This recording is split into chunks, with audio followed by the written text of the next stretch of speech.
ലോകത്തിലെ തന്നെ ഏറ്റവും പ്രസിദ്ധമായ പോപ്പുലർ ആയിട്ടുള്ള മാധ്യമങ്ങളിൽ ഒന്നാണ് CNBC. CNBC എന്ന് പറയുന്നത് ഒരു അമേരിക്കൻ ബിസിനസ് ന്യൂസ് ചാനലാണ്. 1979 മുതൽ പ്രവർത്തിച്ചുകൊണ്ടിരിക്കുന്ന ചാനലാണ്. Consumer news and business channel എന്നതിന്റെ ചുരുക്കപ്പേരായിട്ടാണ് CNBC എന്ന് ആ ഒരു ചാനൽ അറിയപ്പെടുന്നത്. ഇന്റർനാഷണൽ മീഡിയ ആണ്, എല്ലാവർക്കും അറിയാവുന്നതാണ്. സോ ഈ CNBCയിൽ ഒരു ലേഖനം വന്നിട്ടുണ്ട്. ഞാൻ ഈ ന്യൂസ് ചാനലിനെ കുറിച്ച് പറയാൻ കാരണം തന്നെ നമ്മൾ ഈ പറയുന്ന വാർത്ത വളരെ പ്രധാനപ്പെട്ട ഒരു അമേരിക്കൻ മാധ്യമത്തിൽ വന്നതാണെന്ന് പലരെയും ബോധ്യപ്പെടുത്താൻ വേണ്ടി തന്നെയാണ്. കാരണം അമേരിക്കൻ മാധ്യമങ്ങളും ബ്രിട്ടീഷ് മാധ്യമങ്ങളും സായിപ്പിന്റെ പത്രങ്ങളും പറഞ്ഞാൽ മാത്രമേ വിശ്വസിക്കൂ എന്ന് കരുതുന്ന ഒരുപാട് പേര് നമുക്കിടയിലുണ്ട്. അവർക്ക് വേണ്ടി മാത്രമാണ് ഞാൻ ആ ഒരു തുടക്കത്തിൽ മാധ്യമത്തെക്കുറിച്ച് പറഞ്ഞത്. CNBCയിൽ വന്ന വാർത്ത എന്ന് പറയുന്നത് ഇപ്രകാരമാണ്: അമേരിക്കയുടെ ശക്തമായ താരിഫ് നിലനിൽക്കുന്നതിനിടയിലും അതിവേഗത്തിൽ വളരെ ഉയർന്ന അളവിൽ ഇന്ത്യയുടെ എക്സ്പോർട്ട് വർദ്ധിച്ചുകൊണ്ടിരിക്കുകയാണെന്നാണ് ലേഖനത്തിൽ പറയുന്നത്. കഴിഞ്ഞ വർഷത്തെ അപേക്ഷിച്ച് ഈ വർഷം നവംബറിൽ മാത്രം 19% വർധനവാണ് ഇന്ത്യയിലെ ഗുഡ്സ് എക്സ്പോർട്സിന്റെ കാര്യത്തിൽ ഉണ്ടായിരിക്കുന്നത്. ഇവിടെ നമ്മൾ പറയുന്നത് സർവീസിന്റെ കാര്യമല്ല, ഗുഡ്സ് എക്സ്പോർട്സിന്റെ കാര്യമെന്ന് അവർ എടുത്തു പറയുന്നുണ്ട് ലേഖനത്തിൽ. 38.13 ബില്യൺ രൂപയുടെ എക്സ്പോർട്ടാണ് ഈ കഴിഞ്ഞ നവംബർ മാസത്തിൽ മാത്രം ഇന്ത്യയിൽ നിന്നുണ്ടായത്. കഴിഞ്ഞ വർഷം ഇതേ സമയത്ത് അമേരിക്കയിലേക്ക് നമ്മൾ എക്സ്പോർട്ട് ചെയ്തതിനേക്കാൾ 22.6% കൂടുതൽ നമ്മൾ ഈ വർഷം നവംബറിൽ അമേരിക്കയിലേക്ക് എക്സ്പോർട്ട് ചെയ്തിരിക്കുന്നു എന്നും CNBCയുടെ ലേഖനത്തിൽ പറയുന്നു. എന്നുവെച്ചാൽ അമേരിക്കൻ പ്രസിഡന്റ് ട്രംപിന്റെ താരിഫ് നിലനിൽക്കുമ്പോൾ തന്നെ ഇന്ത്യയിൽ നിന്ന് അമേരിക്കയിലേക്കുള്ള കയറ്റുമതിയിൽ ഗണ്യമായ വർധനവാണ് ഇപ്പോഴും കാണുന്നത്. 22%-ലധികം വർധനവുണ്ട് എന്നുള്ളതാണ്. മാത്രമല്ല ഈ വർഷം തന്നെ ഒക്ടോബർ മാസം നമുക്ക് എക്സ്പോർട്ട് ഉണ്ടായതിനേക്കാൾ കൂടുതൽ നവംബർ മാസം നമ്മൾ US എക്സ്പോർട്ട് ചെയ്തിരിക്കുകയാണ്.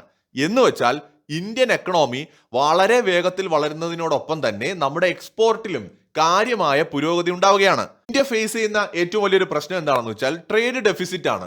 എന്ന് വെച്ചാൽ നമ്മൾ അങ്ങോട്ട് കയറ്റുമതി ചെയ്യുന്നതിനേക്കാൾ കൂടുതൽ സാധനങ്ങൾ നമ്മൾ ഇറക്കുമതി ചെയ്യുന്നുണ്ട്. സോ ഈ ഒരു സ്ഥിതി മാറി വരാൻ കുറെ സമയമെടുക്കും. നമ്മുടെ കേസിൽ നമ്മൾ ഒരുപാട് ഉൽപ്പന്നങ്ങൾ ഇങ്ങോട്ടേക്ക് ഇറക്കുമതി ചെയ്യുന്നുണ്ട്, എന്നാൽ അത്രയും അളവിലോ അതിൽ കൂടുതലോ കയറ്റുമതി ചെയ്യുന്നുമില്ല. ഒക്ടോബർ മാസം നമ്മുടെ ട്രേഡ് ഡെഫിസിറ്റ് എന്ന് പറയുന്നത് 41.7 ബില്യൺ US ആയിരുന്നു. അതൊരു റെക്കോർഡ് ഹൈ ആയിരുന്നു. എന്നാൽ നവംബർ മാസം ആയപ്പോ ഇന്ത്യയുടെ ട്രേഡ് ഡെഫിസിറ്റ് എന്ന് പറയുന്നത് 24.5 ബില്യൺ US ആയിട്ട് കുറഞ്ഞു. ഈവൻ റോയിട്ടേഴ്സ് എന്ന് പറയുന്ന മാധ്യമം അവരുടെ ഒരു റിസർച്ചിൽ അവർ പറഞ്ഞത് ഈ മാസം 32 ബില്യൺ ആയിരിക്കും ഇന്ത്യയുടെ ട്രേഡ് ഡെഫിസിറ്റ് എക്സ്പെക്ട് ചെയ്യുന്നതെന്നാണ്. എന്നാൽ അതിലും താഴെ 24.5 ബില്യൺ ആണ് നമുക്ക് ഇത്തവണ ട്രേഡ് ഡെഫിസിറ്റ് റെഡ്യൂസ് ചെയ്യാനായിട്ട് പറ്റിയത്. അപ്പൊ ഇവിടെ ഒരു കാര്യം വ്യക്തമാവുന്നത് ഇന്ത്യയിൽ നിന്നുള്ള കയറ്റുമതി കാര്യമായി തന്നെ കൂടുന്നുണ്ട്, ഇറക്കുമതി കുറഞ്ഞുകൊണ്ട് വരികയാണ് എന്നുള്ളതാണ്. ആ ഒരു ട്രെൻഡ് നമുക്ക് തുടർന്ന് കൊണ്ടുപോകാൻ കഴിഞ്ഞാൽ സ്വാഭാവികമായി തന്നെ നമ്മുടെ കറൻസിയുടെ സ്ട്രെങ്ത് കൂടും, നമ്മുടെ എക്കണോമി കൂടുതൽ സ്ട്രോങ് ആവും. ഇന്ത്യൻ റുപ്പിയുടെ മൂല്യത്തെ വർദ്ധിപ്പിക്കുവാനും ഇന്ത്യൻ എക്കണോമിയെ സ്ട്രോങ് ആക്കാനും നമുക്ക് ഇതിലൂടെ സാധിക്കും. എന്ന് വെച്ചാൽ നമ്മൾ ഇറക്കുമതി ചെയ്യുന്നതിനേക്കാൾ കൂടുതൽ കയറ്റുമതി ചെയ്യുന്നതിലൂടെ തന്നെ നമ്മുടെ രൂപയുടെ മൂല്യം നമുക്ക് വർദ്ധിപ്പിക്കാനും രൂപയെ കൂടുതൽ കരുത്തുറ്റൊരു കറൻസിയാക്കി മാറ്റാനും കഴിയും. അപ്പോൾ ഈ വിധത്തിൽ നമ്മുടെ എക്കണോമിക് ഗ്രോത്ത് നമ്മൾ സ്റ്റഡി ചെയ്ത് കഴിഞ്ഞാൽ അത് കൃത്യമായും മുകളിലോട്ട് തന്നെയാണെന്ന് വ്യക്തമാണ്. ഇവിടെ ഏറ്റവും പ്രതീക്ഷ നൽകുന്ന കാര്യം എന്താണെന്ന് വെച്ചാൽ ഇന്ത്യയുടെ ഏത് സെക്ടറാണ് ഏറ്റവും നന്നായിട്ട് പെർഫോം ചെയ്തത് എന്ന് നമ്മൾ നോക്കുമ്പോൾ വളരെ പ്രതീക്ഷ നൽകുന്ന സാറ്റിസ്ഫൈങ് ആയിട്ടുള്ള കുറച്ച് കാര്യങ്ങൾ കാണാൻ പറ്റും. ഒന്ന്, ഇലക്ട്രോണിക്സ് മേഖല ഏറ്റവും അധികം നന്നായിട്ട് പെർഫോം ചെയ്ത, എക്സ്പോർട്ടിന്റെ കാര്യത്തിൽ പെർഫോം ചെയ്തത് ഇലക്ട്രോണിക്സ് മേഖലയാണ്. രണ്ടാമത്തേത് നമ്മുടെ ജുവലറി ഐറ്റംസ് ആണ്. അതുപോലെ തന്നെ ഈ രത്നങ്ങളും കല്ലുകളും വിലപിടിപ്പുള്ള അങ്ങനെയുള്ള വസ്തുക്കളുടെ കയറ്റുമതി, അതിലും നമുക്ക് നന്നായി തന്നെ പെർഫോം ചെയ്യാനായിട്ട് കഴിഞ്ഞിട്ടുണ്ട്. ഇനി മൂന്നാമത്തെ കാര്യം എന്ന് പറയുന്നത് എഞ്ചിനീയറിംഗ് ഗുഡ്സ്. എഞ്ചിനീയറിംഗ് ഗുഡ്സിന്റെ എക്സ്പോർട്ടിങ്ങിന് വർധന ഉണ്ടാവുന്നത് വളരെ നല്ലൊരു കാര്യമാണ്.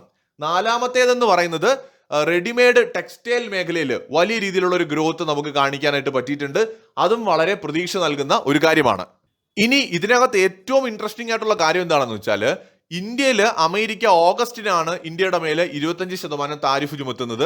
പിന്നീട് അത് 50% അവർ വർദ്ധിപ്പിക്കുകയും ചെയ്യുന്നുണ്ട്. പ്രസിഡന്റ് ട്രംപിന്റെ കുരുട്ട് ബുദ്ധിയിൽ അയാൾ ഏറ്റവും കൂടുതൽ നമുക്ക് താരിഫ് തന്നപ്പോൾ ബാധിക്കാൻ ഇടയുണ്ടായിരുന്ന മേഖലയാണ് ടെക്സ്റ്റൈൽ മേഖലയും അതുപോലെ തന്നെ ജുവലറി ഐറ്റംസ്, ജെംസ് പോലെയുള്ള മേഖല, അതുപോലെ മറൈൻ പ്രോഡക്ട്സ്. ഇതില് ടെക്സ്റ്റൈൽ മേഖലയും ജ്വല്ലറി മേഖലയും അതുപോലെ ഈ ജെംസിന്റെ മേഖലയും ഒക്കെ വളരെ നന്നായിട്ട് തന്നെ താരിഫിനിടയിലും പെർഫോം ചെയ്യുന്നു എന്നുള്ളതാണ് അമേരിക്കൻ മാധ്യമം തന്നെ പുറത്തുവിട്ട ലേറ്റസ്റ്റ് ഡേറ്റയിൽ കാണാൻ കഴിയുന്നത്.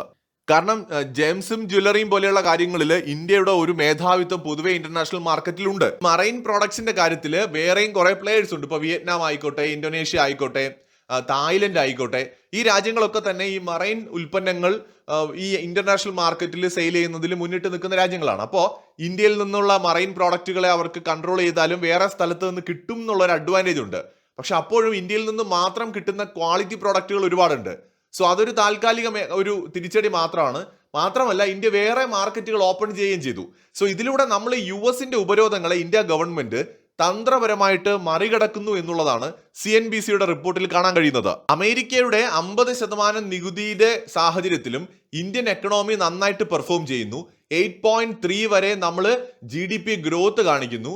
അതിലുപരിയായിട്ട് എക്സ്പോർട്ടിങ്ങിന്റെ കാര്യത്തിൽ 22% മുകളിൽ നമുക്ക് വർധന ഉണ്ടാവുന്നു. സോ ഇവിടെ യുണൈറ്റഡ് സ്റ്റേറ്റ്സ് ഓഫ് അമേരിക്ക മനസ്സിലാക്കുന്ന ഒരു കാര്യം എന്താണെന്ന് വെച്ചാൽ, അമേരിക്ക വിചാരിച്ചാൽ തകർത്തെറിയാൻ പറ്റുന്ന ഒരു ദുർബലമായ എക്കണോമി അല്ല ഇന്ത്യ എന്നുള്ളതാണ്. ഈവൻ ചൈനീസ് എക്കണോമി പോലും അമേരിക്കൻ എക്കണോമിയെ ഭയങ്കരമായിട്ട് ഡിപ്പെൻഡ് ചെയ്യുന്നുണ്ട്. അമേരിക്കയും ചൈനയും തമ്മിൽ പരസ്പരം ഡിപ്പെൻഡ് ചെയ്തിട്ട് നിൽക്കുന്ന രാജ്യങ്ങളാണ്. അത്ര പോലും ഡിപ്പെൻഡൻസ് ഇന്ത്യയുടെ കാര്യത്തിൽ ഇന്ത്യക്ക് നിലവിൽ അമേരിക്കയുമായിട്ടില്ല. കാരണം അമേരിക്കയും ഇന്ത്യയും തമ്മിലുള്ള ട്രേഡ് ഒരു നോർമൽ ട്രേഡ് മാത്രമാണ് ഉണ്ടായിരുന്നത്. ഇന്ത്യയുടെ ഏറ്റവും വലിയ ട്രേഡ് പാർട്ണറാണെന്ന് പറയുമ്പോൾ തന്നെ ഇന്ത്യയുടെ ഇലക്ട്രോണിക് ഉൽപ്പന്നങ്ങൾ ഉൾപ്പെടെയുള്ള കാര്യങ്ങൾക്ക് അമേരിക്കയേക്കാൾ കൂടുതൽ ആവശ്യമുള്ള വിപണികൾ വേറെ ഉണ്ടായിരുന്നു. കാരണം അമേരിക്ക ചൈനയുമായിട്ടാണ് വളരെയധികം ഡീൽ ചെയ്തുകൊണ്ടിരുന്നത്. ഇപ്പൊ ആപ്പിൾ പോലുള്ള കമ്പനികൾ ഇന്ത്യയിലേക്ക് വന്നതോടെയാണ് ഇന്ത്യയിൽ നിന്നുള്ള ഇലക്ട്രോണിക് ഉൽപ്പന്നങ്ങൾ അല്ലെങ്കിൽ മൊബൈൽ ഫോൺ പോലുള്ള കാര്യങ്ങളൊക്കെ അമേരിക്കയിലേക്ക് പോയി തുടങ്ങിയത്. അപ്പൊ അത് ഇന്ത്യൻ എക്കണോമിയെ വളരെയധികം ഹെൽപ്പ് ചെയ്തിട്ടുണ്ട് കേട്ടോ, അതില്ലെന്ന് പറയാൻ പറ്റില്ല. പക്ഷെ എങ്കിലും ഇപ്പൊ ഭയങ്കരമായിട്ട് US ഡിപ്പെൻഡ് ചെയ്യുന്ന ലെവലിലോട്ട് ഇന്ത്യ എത്തിയിട്ടില്ല. അപ്പൊ അതുകൊണ്ട് തന്നെ ഇന്ത്യൻ എക്കണോമിയെ തകർത്ത് കളയാം, അല്ലെങ്കിൽ വിയറ്റ്നാമിനെയും ജപ്പാനെയും ഒക്കെ ബ്ലാക്ക്മെയിൽ ചെയ്യുന്ന പോലെ ബ്ലാക്ക്മെയിൽ ചെയ്ത് ഇന്ത്യൻ എക്കണോമി ഗ്രോത്ത് തകർത്ത് അമേരിക്കയ്ക്ക് വീഴ്ത്താൻ കഴിയുമെന്നുള്ള അവരുടെ ഓവർ കോൺഫിഡൻസ് ആണ് ഇപ്പോൾ ഇല്ലാതായിരിക്കുന്നത്. അമേരിക്കൻ വിപണി കിട്ടിയില്ലെങ്കിൽ മറ്റു വിപണികൾ കണ്ടെത്താൻ കഴിയുമെന്ന് ഇന്ത്യ കാണിച്ചു കൊടുക്കുകയും ഇന്ത്യൻ എക്കണോമി US ഉപരോധങ്ങൾക്കും മേലെയും വളരുമെന്ന് ഇന്ന് ബോധ്യപ്പെടുത്തുകയും ചെയ്യുന്ന സാഹചര്യത്തിൽ പതിയെയാണെങ്കിലും ഇന്ത്യ US ഒരു ട്രേഡ് ഡീല് സാധ്യമാവുകയും അമേരിക്ക നിലവിൽ ചുമത്തിയിരിക്കുന്ന ഈ താരിഫ് കൂടി എടുത്ത് കളയുകയും ചെയ്താൽ ഇന്ത്യൻ എക്കണോമിയുടെ സുവർണ കാലഘട്ടത്തിന് തന്നെ ചിലപ്പോൾ തുടക്കമായേക്കാം. ഇപ്പോൾ തന്നെ നമ്മൾ കടന്നു പോകുന്ന ഒരു കാലഘട്ടം സുവർണ കാലഘട്ടം തന്നെയാണ്. അപ്പൊ അതുകൊണ്ട് ഈ കാര്യങ്ങൾ കൂടി സംഭവിക്കുകയാണെങ്കിൽ തീർച്ചയായിട്ടും നമുക്ക് യൂറോപ്യൻ യൂണിയനുമായിട്ടും US ട്രേഡ് ഡീലും കൂടി സാധ്യമായാൽ നമ്മുടെ എക്കണോമിക് ഗ്രോത്ത് ഇപ്പോഴത്തേതിനേക്കാൾ വേഗത്തിൽ വർദ്ധിക്കുമെന്ന് തന്നെ പ്രതീക്ഷിക്കാം. നിലവിൽ നമ്മൾ നേരിടുന്ന പ്രശ്നങ്ങളിൽ ഒന്ന്, നമ്മൾ ഓവറായിട്ട് ഓയിൽ നമുക്ക് പർച്ചേസ് ചെയ്യേണ്ടി വരുന്നതും ഈ ട്രേഡ് ഡെഫിസിറ്റുമാണ്. അപ്പൊ ഈ ഓയിൽ പർച്ചേസ് അതിൽ വലിയൊരു റോള് വഹിക്കുന്നുണ്ട്. അതൊക്കെ കൊണ്ടാണ് നമ്മുടെ രൂപയുടെ മൂല്യം കുറയുന്നതും. ഇപ്പൊ നമ്മൾ റഷ്യയുമായിട്ട് സുസ്ഥിരമായിട്ടുള്ള ഒരു ട്രേഡ് സാധ്യമാക്കുന്നതിലൂടെ ഇപ്പൊ ചൈനീസ് എക്കണോമിയുടെ ഗ്രോത്തിൽ റഷ്യ വഹിക്കുന്ന പങ്ക് വളരെ വലുതാണ്. റഷ്യയിൽ നിന്ന് പൈപ്പ് ലൈൻ വഴി കിട്ടുന്ന ഓയിൽ പ്രോഡക്റ്റുകളാണ് ചൈനീസ് എക്കണോമിയെ പിടിച്ചു നിർത്തിയ ഒരു പ്രധാന ഘടകം.